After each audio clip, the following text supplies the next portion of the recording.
Let's have a look at how to search the keywords in BookBold. So let's go to BookBold account, log in. If you don't have an account, create one.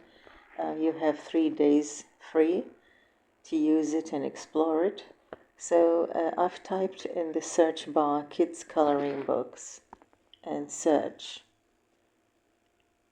After, look at the list below.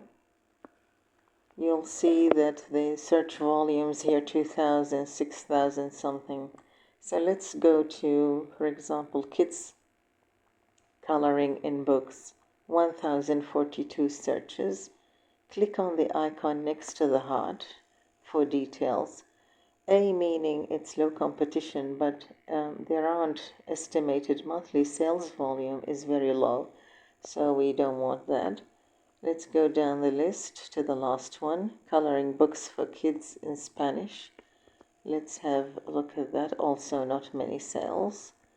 Let's go to the one above the last. Same thing.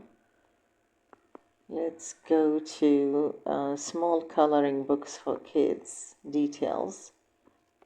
Same. If you don't find anything on this page, go to the next page.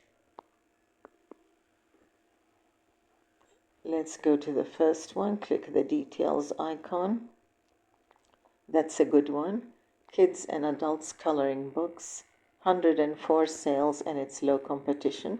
So take that, copy that, highlight it, copy it, and save it on the side in a table format on a Word document or in your notes, and continue the search until you find a few good keywords with low competition and higher number of sales.